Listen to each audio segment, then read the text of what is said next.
आज के इस वीडियो में आज मैं कक्षा 11वीं वाले विद्यार्थियों के अध्याय 2 के प्रश्नावली 2.3 के प्रश्नों को शुरू करने जा रहा हूं। तो चलो शुरू करते हैं। तो प्रश्नावली 2.3 का पहला प्रश्न क्या दिया हुआ है, यहाँ पे दिया है निम्नलिखित संबंधों में कौन से फलन है, कारण का उल्लेख कीजिए। यदि संबंध एक फलन है तो उसका परिसर निर्धारित कीजिए। तो देखो यहाँ पे हमें क्या बताना है, एक तो यहाँ पे फलन है या नहीं ये बताना है हमें, और दूसरा यहाँ पे क्या बताना है, उनका परिसर निर्धारित करना है।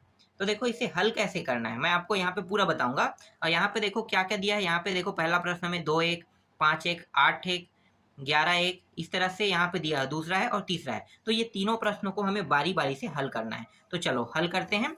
तो यहाँ पे मैं प्रश्नों को पहले लिख लेता हूँ, ठीक है। जो जो प्रश्न है उनको हमें लिखना होगा। तो यहाँ पे हम लिख लेते हैं, पहला प्रश्न हल करेंगे तो हम पहला प्रश्न को यहाँ पे लिख लेते हैं, दिया है कह के, दिया है। क्या क्या दिया हुआ है, तो जो मान हमें पहला प्रश्न में दिया है वो सब क्या है, रिलेशन है। तो रिलेशन है उसको हम किससे दर्शाते हैं, आर से दर्शाते हैं। तो आर से दर्शाएंगे और उसे हम लिख लेंगे। इसमें दिया हुआ था 2-1 दिया हुआ था, फिर दिया हुआ था 5-1 दिया हुआ था, इसी तरह से 8-1, ये रहा 8-1, फिर 11-1, 11-1 हो गया, फिर 14-1 दिया हुआ है और अंतिम दिया हुआ है 17-1 दिया हुआ है, इस तरह से। तो यहाँ पे ये जो मान दिया है इसमें हमें क्या बताना है, एक तो रिलेशन बताना है इसके, और दूसरा ये फलन है या नहीं ये हमें इसमें बताना है। तो चलो देखते हैं इसके रिलेशन। तो रिलेशन कैसे निकालते हैं, तो मैंने आपको एग्जाम्पल में कल बताया था कि रिलेशन कैसे निकालते हैं। तो यहाँ पे हम क्या करेंगे, इस प्रकार से बनाएंगे, और यहाँ भी हम इस प्रकार से बनाएंगे। इसे हम क्या कहते हैं, इसे हम कहते हैं प्रांत कहते हैं, और इसे हम परिसर कहते हैं। अब इनके मानों को रखते हैं कि प्रांत में क्या क्या मान आएगा और परिसर में क्या क्या मान आएगा।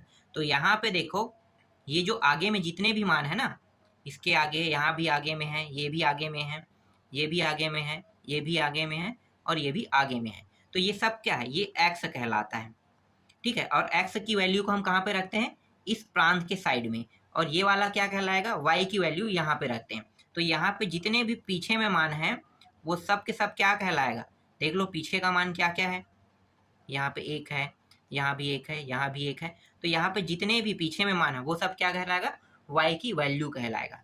तो यहाँ पे एक्स की वैल्यू क्या होगा प्रांत में, तो हमें एक्स की वैल्यू प्रांत के साइड में रखना होता है। तो यहाँ पे 2 है, 5 है, 8 है, 11 दिया हुआ है, फिर 14, और यहाँ पे दिया हुआ है 17 दिया हुआ है।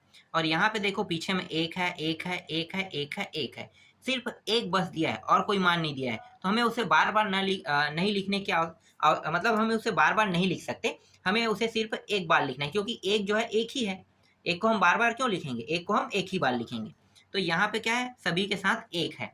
अब ये एक जो है ना, ये क्या कह रहा है, एक जो है देखो इस तरह से अगर फॉर्म बना है, मतलब ये 2 के साथ भी संबंध बना रहा है, 5 के साथ भी संबंध बना रहा है, 8 के साथ भी संबंध बना रहा है, 11 के साथ भी, 14 के साथ भी, और 17 के साथ भी संबंध बना रहा है। मतलब ये एक जो है ये 2 के साथ भी संबंध बना रहा है, 5 के साथ भी, 8 के साथ भी, 11 के साथ भी, 14 और 17 के साथ।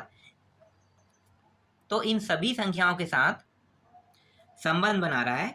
तो देखो यहाँ पे ये जो एक अंक है, अगर दो, यहाँ पे अगर और कोई अंक होता तो 2 अंकों के साथ अगर संबंध बनाता तो वो क्या होता, फलन नहीं होता। लेकिन यहाँ पे क्या हो रहा है, ये जो मान है प्रांत के, हर एक मान यहाँ पे इसके साथ संबंध बना रहा है। जबकि मैंने क्या बताया था कि परिसर के जो मान है वो प्रांत के सभी मान के साथ संबंध बना सकता है, लेकिन प्रांत के एक भी मान परिसर के अदर जितने भी मान रहेंगे उनके साथ ये संबंध नहीं बना सकता। अगर बनाता है तो वो फलन नहीं है, और अगर नहीं बनाता है, सिर्फ एक के साथ संबंध बनाता है, तो वो क्या कहलाएगा, फलन कहलाएगा। तो यहाँ पे ये टॉपिक फलन है कि नहीं, मैंने आपको एग्जाम्पल के प्रश्न को बताने से पहले, मतलब जब मैं आपको समझा रहा था फलन को, तो मैंने उस समय ये क्लियर कर दिया था कि फलन वो क्यों कहलाता है और क्यों नहीं कहलाता है। तो यहाँ पे ये क्या है, फलन है, ठीक है। तो यहाँ पे आप लिख सकते हैं, यहाँ पे यह संबंध एक फलन है, यहाँ पे आप लिख सकते हो, अतः यह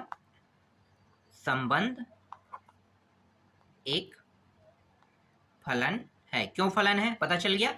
परिसर के जो मान है यहाँ पे देखो एक है, इसके साथ सभी मानों के साथ संबंध बना सकता है, लेकिन इनके जो मान है इस पर और अगर कोई मान होता तो उसके साथ ये एक मान दो के साथ कभी भी संबंध नहीं बना सकता, दो के साथ, तीन के साथ, चार के साथ, सिर्फ वो एक के साथ ही संबंध बना सकता है।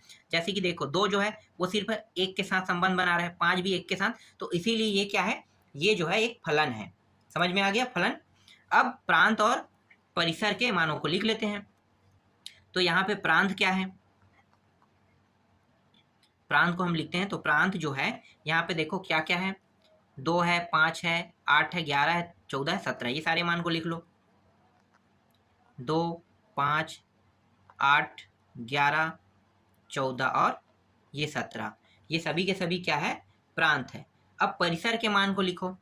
तो परिसर क्या है यहाँ पे लिख लेते हैं। परिसर का जो मान है वो है सिर्फ 1 है।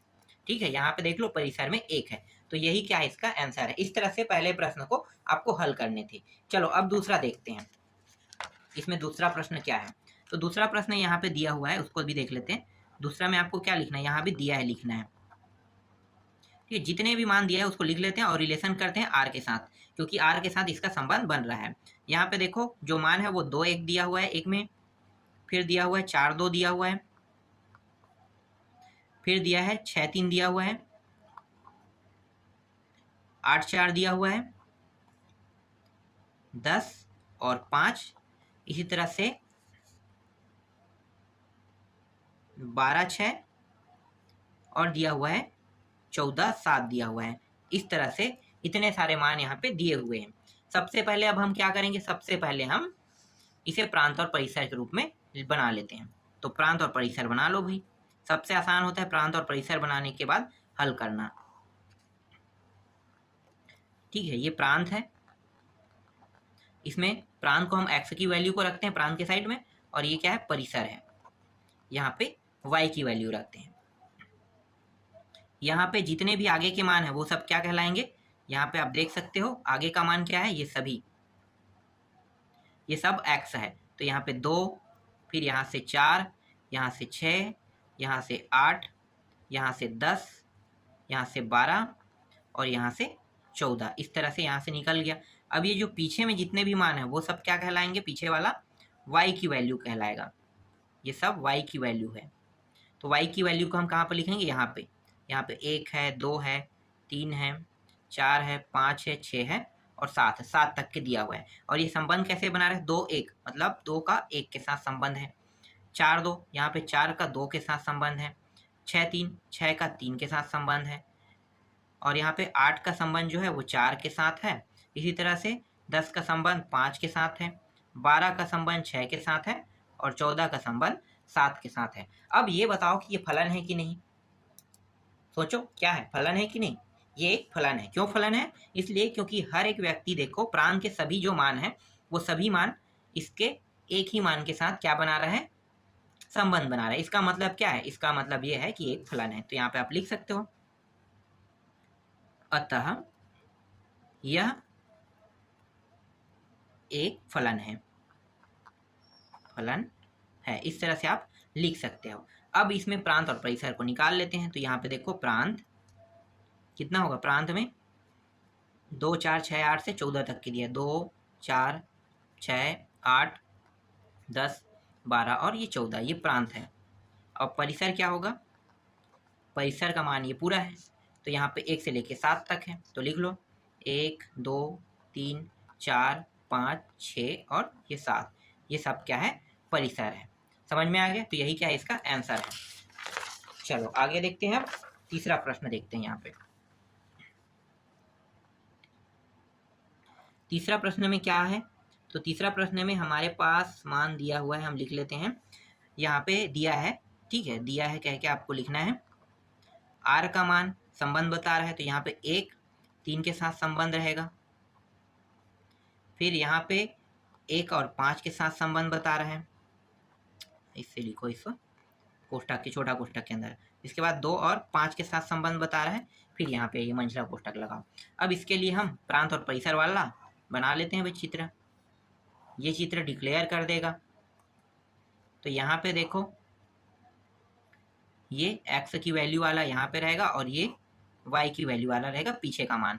यहाँ से एक निकल रहा है, यहाँ से भी एक निकल रहा है, ठीक है। यहाँ पे एक एक को हम 2 बार नहीं लिखेंगे, एक बार लिखेंगे। यहाँ भी एक है, यहाँ भी एक है, तो आपको क्या करना है, एक को एक बार बस लिखना है, फिर यहाँ पे 2 लिखना है डायरेक्ट, 1 और 2। अब यहाँ पे क्या है, 3 5, तो देखो यहाँ पे 3 दिया है और 5 दिया है, इसको भी हमें एक ही बार लिखना है क्योंकि y की वैल्यू में है, तो 5 5 को हम 2 बार नहीं लिखेंगे, एक ही बार लिखेंगे इस तरह से।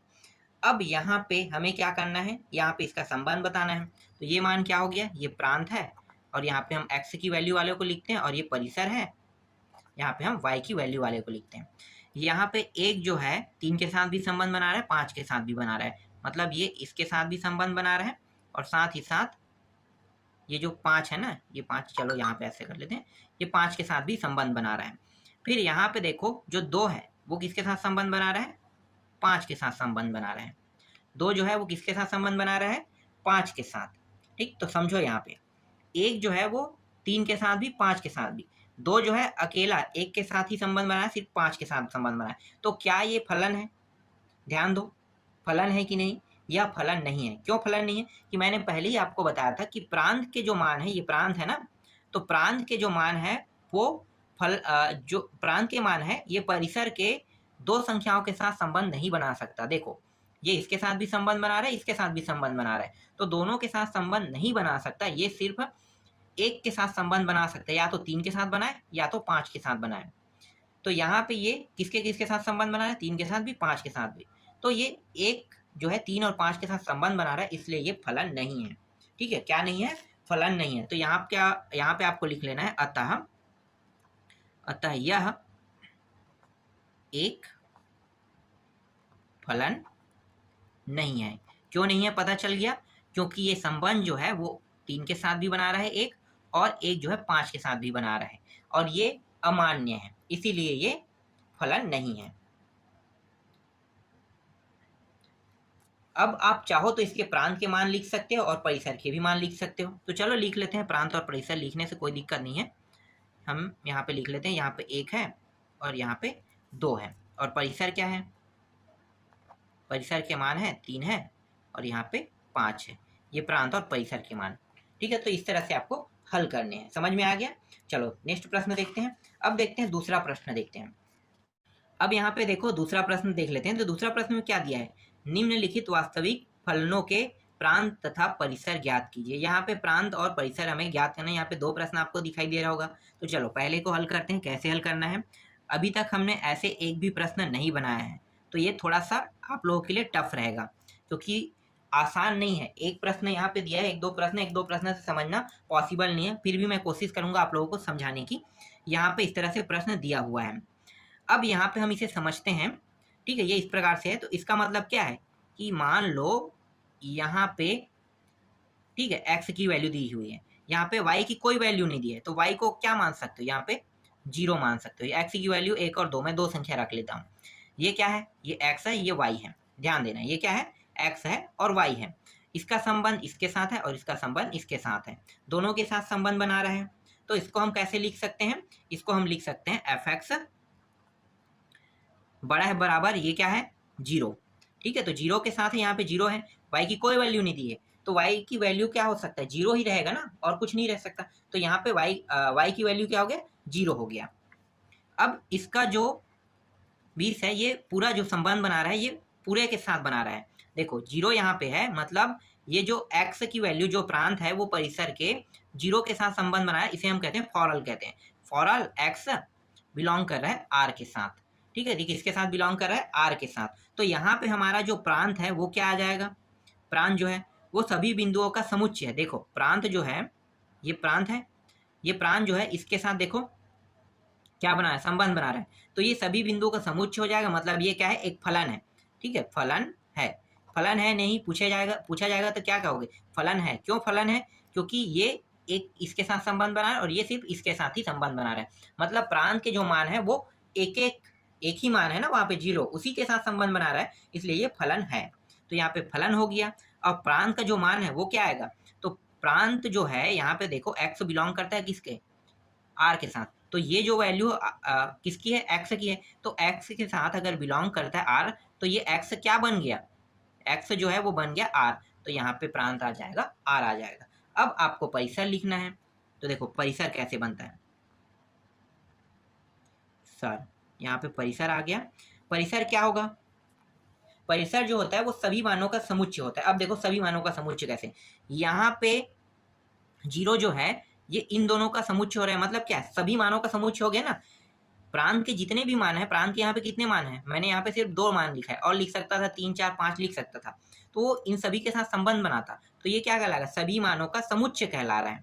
इसके भी साथ संबंध बना, इसके साथ भी संबंध बना रहा है, मतलब सभी मानों का समुच्चय। तो इसे हम कैसे लिखेंगे, इसे हम लिखेंगे, हम आर यहाँ पे माइनस यूनियन कर लेंगे, और यहाँ पे इस तरह से 0 लिखेंगे।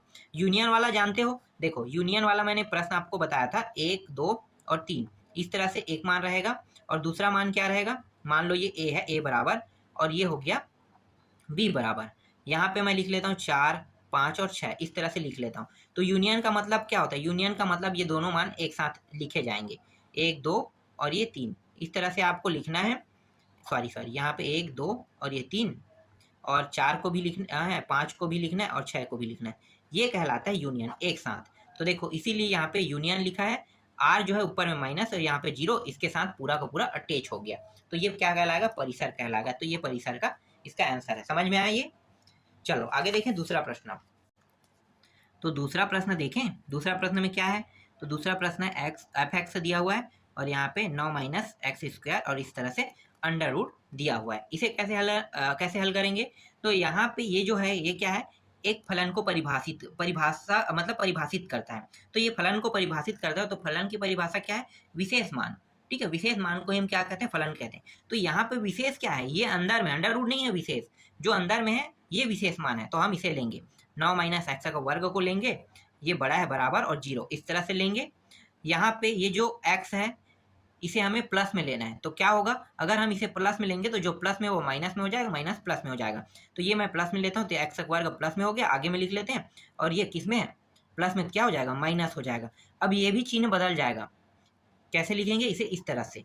इसका मतलब क्या है, ये चिन्ह जो लगा है ये कहना चाहता है कि 9 माइनस एक्स स्क्वायर बड़ा है और बराबर किससे, 0 से। ठीक है, 0 से बड़ा कौन है, ये दोनों अभी भी बड़ा है, लेकिन जैसे ही हमने यहाँ पे x को x से हमने माइनस, जैसे ही हम चिन्ह हटाते हैं तो कौन बड़ा हो गया, 0 बड़ा हो गया, तो इससे बड़ा ये 0 हो गया। ये इसका कंडीशन है, इसे हम इंग्लिश में ग्रेटर देन कहते हैं, इसे हम कहते हैं लेस देन कहते हैं। ठीक है, ये ग्रेटर देन का निशान है, ये लेस देन का निशान है। आप सिंपल शब्दों में जानना चाहते हैं तो जब भी इसका मुंह इस आकृति में रहता है तो ये आगे वाला बड़ा रहता है, और जब ये इस तरह से खोलता है तो ये बड़ा हो जाता है। ठीक है, तो यही चीज आपको ध्यान देना है।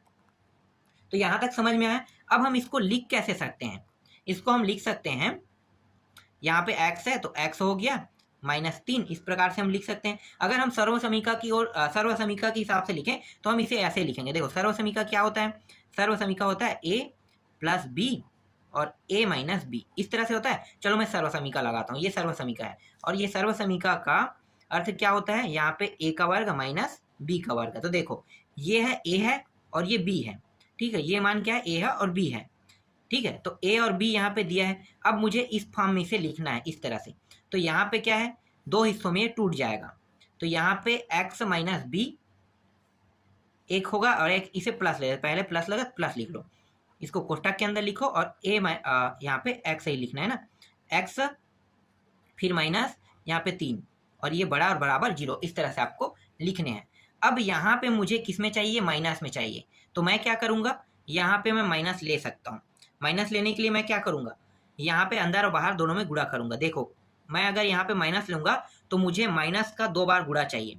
कैसे, देखो यहाँ पे हो गए, यहाँ पे मैंने माइनस लिया तो मैं सिर्फ एक बार माइनस नहीं लूँगा, मैं 2 बार माइनस लूँगा। यहाँ पे -3, फिर यहाँ पे x -3, ये जैसा है वैसा लिखेंगे, यहाँ पे कुछ चेंज नहीं करेंगे, फिर बड़ा है बराबर 0। यहाँ पे मैंने 2 बार माइनस क्यों लिया है, अगर मैं इन दोनों को गुणा करूँगा तो ये प्लस प्राप्त हो जाएगा, इसीलिए मैंने इस प्लस को माइनस बना दिया। और माइनस बनाने का तरीका क्या है कि अगर यहाँ भी माइनस लूँ, इसे कोष्टक के अंदर ले लेता हूँ, तो भी मैं माइनस लेता हूँ, तो इन दोनों को गुणा होने पर वापस मुझे प्लस में मान प्राप्त हो जाएगा। तो हम ऐसी कुछ कंडीशन ले सकते हैं अगर हमें उसकी जरूरत पड़ता है तब।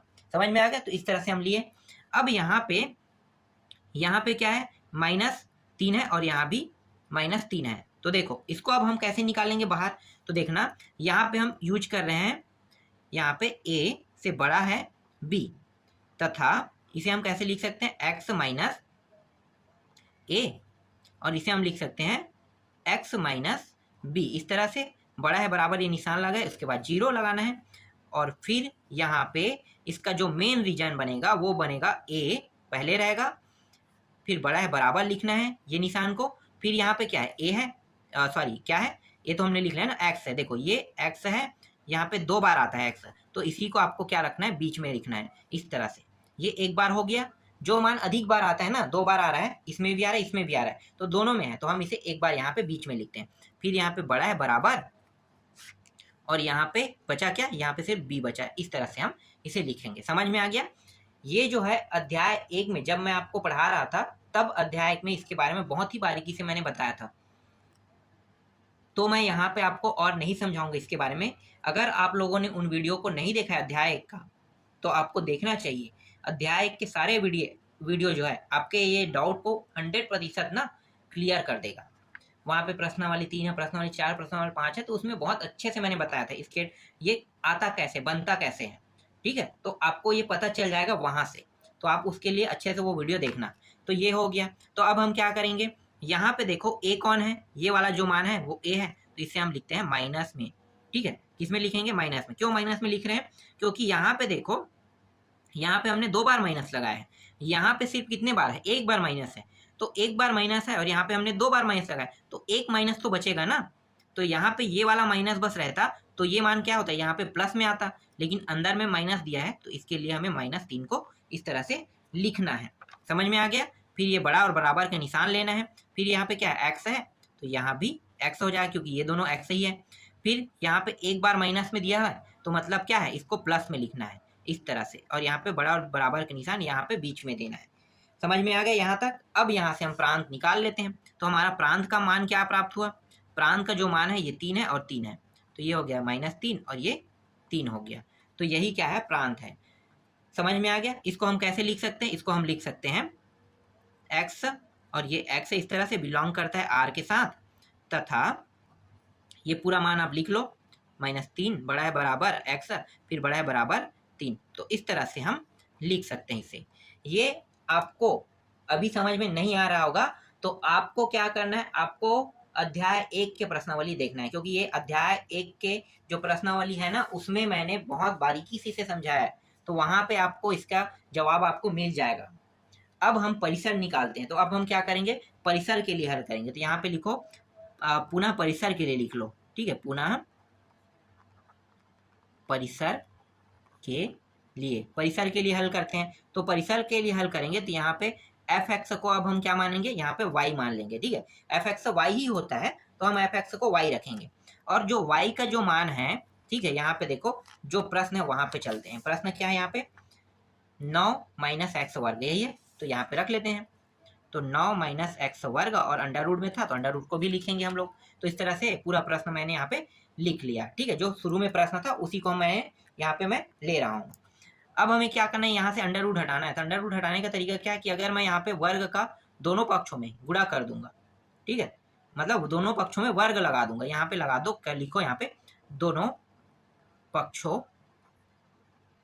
में वर्ग करने पर, दोनों पक्षों में वर्ग करने पर। अब दोनों पक्षों में वर्ग करेंगे तो ये y का वर्ग हो जाएगा। देखो क्या होगा, y का वर्ग, और यहाँ पे 9 - x², ये भी क्या हो जाएगा, यहाँ भी वर्ग लग जाएगा। ये हो गया y का वर्ग। अब यहाँ भी वर्ग लगा है, तो वर्ग लगने का मतलब क्या है कि अंडर रूट हट जाता है। वर्ग लगने पर क्या होता है, अंडर रूट हट जाता है। ये 2 बार अंडर रूट गुणा होगा तो क्या हो जाएगा, कट जाएगा ना, आधा आधा अंडर रूट होकर क्या होगा, पूरा अंडर रूट बन जाएगा, मतलब अंडर रूट ही हट जाता है। तो यहाँ पे क्या हो गया, अंडर रूट हट गया, यहाँ पे बचा क्या, 9 - x का वर्ग, ठीक है। कितना बचा, 9 - x का वर्ग। अब मैं क्या करूंगा, ये जो 9 है इसको इस पार ले जाते हैं, तो y का वर्ग, और ये प्लस से क्या हो जाएगा, माइनस हो जाएगा, यहाँ पे बचेगा -x का वर्ग। अब मुझे यहाँ से माइनस हटाना है, तो मैं इस पूरे पद में माइनस का गुणा कर दूंगा। तो जहां जहां पे ये दोनों मान को देखना है हमें, जहां पे प्लस रहेगा वो माइनस, माइनस क्या हो जाएगा, प्लस हो जाएगा। तो यहाँ पे ये y का वर्ग जो है किस में था, किस में है, ये प्लस में, तो क्या हो जाएगा माइनस में। और ये 9 किस में है, माइनस में, तो ये प्लस में हो जाएगा। और ये किस में है, माइनस में है, तो ये भी प्लस में हो जाएगा। तो ये मान हमें मिला, इसे हम जमा के लिख लेते हैं। तो ये हो जाएगा 9 को हम आगे लिख लेते हैं, माइनस वाई का वर्ग बराबर x का वर्ग। इसे हम समीकरण 2 भी मान सकते हैं, या फिर हम यहीं पे छोड़ देते हैं। चलो समीकरण 2 मान लेते हैं। अब ये समीकरण 2 के मान को हम कहाँ पे रखेंगे, समीकरण 1 में। पुनः हम चलते हैं समीकरण 1 में, क्योंकि वही हमारा शुरुआत था। ठीक है, तो पुनः हम यहाँ पे चलेंगे समीकरण 1 में। यहाँ पे मैंने समीकरण 1 कहीं पे नहीं माना, क्या नहीं माना हूँ, ठीक है, मैंने बोला बस था। ये होगा समीकरण 1। ठीक है, यहाँ पे हम आ जाएंगे समीकरण 1 में। ये हमारा समीकरण 1 है। ठीक है, तो समीकरण 1 ये हो गया, ये हमारा समीकरण 2 हो गया। हम समीकरण 1 में इसके मान को रखेंगे। तो चलो समीकरण 1 में अब रखते हैं। तो जहां पे एक्स स्क्वायर है वहां पे हमें रखना है। तो एक्स स्क्वायर की जगह में हम क्या रखेंगे, हम रखेंगे 9 माइनस वाई का वर्ग। इसके बाद क्या दिया हुआ था, पीछे में 9 दिया हुआ है, फिर बड़ा बराबर 0, इस तरह से। तो यहाँ पे ये था x का वर्ग था, उसके स्थान पे हमने ये मान रख लिया। यहाँ तक आपको समझ में आया? ठीक है, आशा करता हूँ आप लोगों को समझ में आ रहा होगा मैं जो बताना चाहता हूँ, क्योंकि यहाँ पे प्रश्न कम है और इसमें बहुत अच्छे तरीके से एग्जाम्पल भी नहीं बताया। तो जितना मुझे समझ में आ रहा है मैं उतना समझाने की कोशिश कर रहा हूँ। तो चलो आगे देखें। यहाँ भी 9, यहाँ भी 9, ये दोनों 9 प्लस माइनस होने के कारण कट गया। बचा क्या हमारे पास, y का वर्ग बड़ा है बराबर ये 0 बचा है। अब यहाँ पे देखो, यहाँ पे क्या है, y का वर्ग और 0 है। अगर मैं y को, ठीक है ऐसे ही समझना, y को मैं 0 से भाग दे देता हूँ तो क्या प्राप्त होगा, इन्फिनिटिव। इन्फिनिटिव प्राप्त होगा ना। तो इन्फिनिटिव का जो मान है इसे मैं प्लस और माइनस दोनों में ले लेता हूँ। ठीक है, क्यों प्लस माइनस में ले रहा हूँ, क्योंकि यहाँ पे y का वर्ग है। y का वर्ग है मतलब ये प्लस और माइनस दोनों में आ जाएगा। समझना, y का वर्ग जो है वो प्लस और माइनस दोनों में आ जाएगा। तो यहाँ पे माइनस इन्फिनिटिव हो रहा है, माइनस इन्फिनिटिव से बड़ा है कौन, यहाँ पे माइनस इन्फिनिटिव क्या हो जाएगा, बड़ा कौन है, एक सेकंड, अभी आधा हुआ है, ये पूरा नहीं हुआ। मुझे यहाँ से माइनस को भी हटाना, जैसे बाकी में हटाता वैसे ही। तो क्या होगा, ये जो निशान है वो फिर बदल जाएगा। तो ये y का वर्ग हो गया, ये निशान ऐसे हो जाएगा और 0। क्यों ऐसा हुआ, जैसे ही मैंने यहाँ पे माइनस हटाया तो ये यहाँ से y का वर्ग बस हो गया।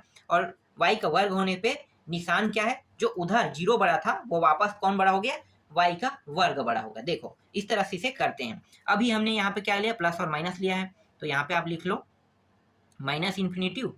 फिर यहाँ पे आपको कैसे लिखना है, y जो है बड़ा इससे, फिर इससे बड़ा कौन होगा, इन्फिनिटी होगा। समझना, ठीक है। तो इस तरह से आपको लिखना है। ये हो गया हमारा तीसरा समीकरण हो गया। क्या हो गया हमारा तीसरा समीकरण। अब यहाँ पे मैं आपको एक चीज बताना चाहूंगा कि यहाँ पे जो माइनस में जो मान है ना, इन्फिनिटी जैसे माइनस में आ रहा है, तो माइनस में y का मान एग्जिस्ट नहीं करता है। ठीक है, माइनस में हमें y का मान नहीं ले सकते, हमें हमेशा y का मान किस में लेना है, प्लस में लेना है। तो क्या होगा, y का मान जब हम प्लस में लेंगे तो y का मान कैसे लिख सकते हैं, तो देखो यहाँ पे y से वर्ग हट जाएगा ना। अब तो y से वर्ग हटेगा तो ये हो गया y हो जाएगा। और ये क्या है, यहाँ पे बड़ा और बराबर 0, यही मान है और कोई मान नहीं है। कौन है, यही मान है। ठीक है, ये मान क्या हो रहा है, y के वर्ग हम हटाते हैं। तो देखो यहाँ पे मैं आपको फिर से समझाता हूँ, y से मैं वर्ग हटाऊंगा तो ये 0 के ऊपर अंडर रूट लग जाएगा, स्वाभाविक है लगेगा। लेकिन y जो है, ठीक है, y जो है बड़ा है बराबर किससे, 0 से। तो 0 के अंदर अंडर रूट लगाने का कोई मतलब होता है क्या, नहीं होता है। क्यों, क्योंकि अंडर रूट के अंदर अगर 0 रखोगे तो क्या मान प्राप्त हो, 0 का 0 ही प्राप्त होगा। तो ये 0 हो गया, तो ये मान क्या बन गया, ये बन गया। समझ में आया ये। अब हम क्या करेंगे, अब हम यहाँ पे क्या करेंगे, यहाँ पे हम मान को रख देंगे। किसके मान को रखेंगे, देखो यहाँ पे हम समीकरण जो हमारे पास 2 जो प्राप्त हुआ है ना, उसको हम यहाँ पे ला लेते हैं। समीकरण 2 क्या है, तो समीकरण 2 जो था उसमें था x का मान, था ना x का मान। तो हम यहाँ पे x के मान को लिखते हैं। x का मान कितना प्राप्त हुआ था, x का मान यहाँ पे 9 माइनस y का वर्ग, यही प्राप्त हुआ था। ठीक है, x का मान ये था, सॉरी x का मान नहीं था, x स्क्वायर का मान था ना, ये x स्क्वायर का मान है। तो ये इतना था। अगर मैं यहाँ से वर्ग हटा देता हूँ x स्क्वायर से तो क्या होगा, अंडर रूट यहाँ पे लग जाएगा। 9 माइनस वाई के वर्ग के ऊपर क्या लग जाएगा, अंडर रूट यहाँ पे लग जाएगा। देखो यही होगा भाई, यही तो होगा, 100% है कि यही होना है। तो इस तरह से यहाँ पे x बराबर 9 माइनस क्या हो गया, वर्ग हो गया। अब यहाँ पे विशेष मान निकालना है मुझे, यहाँ से विशेष मान, ध्यान देना क्या निकालना है मुझे, विशेष मान। जैसे हमने पहले प्रश्न, जैसे हमने इसी के पहले टॉपिक को जब हम हल कर रहे थे तो हमने वहां से विशेष मान निकाला था। तो विशेष मान क्या निकाल लेंगे, यहाँ पे ये विशेष मान होगा। देखो मैं आपको दिखाता हूँ, यहाँ पे जब ये विशेष मान था तो हमने इसको बाहर निकाला तो ये मान निकला था। अब यहाँ पे विशेष मान क्या बन गया, ये बन गया है। तो इस मान को विशेष मान के रूप में लिखो। तो यहाँ पे जो y वाला एरिया है वहां पे विशेष मान हो जाएगा 9 माइनस वाई का वर्ग, फिर यहाँ पे बड़ा और बराबर लिखेंगे और ये हो गया 0। इस तरह से इसको आप कैसे लिख सकते हैं, तो आपको पता है जिसे हमें कैसे लिख सकते हैं।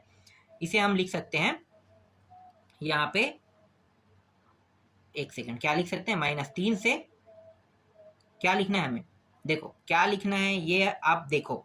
एक सेकंड यार, हर बार मैं एक चीज भूल जाता हूँ। यहाँ पे इसका भी माइनस हमें हटाना पड़ेगा ना, जैसे हमने पहले किया था वही हम करेंगे यहाँ भी। ठीक है, कर लेते हैं। थोड़ा थोड़ा से यहाँ पे डाउट है, उन डाउटों को क्लियर करते हैं। ये यहाँ से माइनस हटाते हैं तो ये हो जाएगा y का वर्ग, आगे लिख लेते हैं, इसको पीछे लिख लेते हैं, ये 9 हो गया। अब यहाँ भी इस तरह से चिन्ह क्या होगा, परिवर्तन हो जाएगा।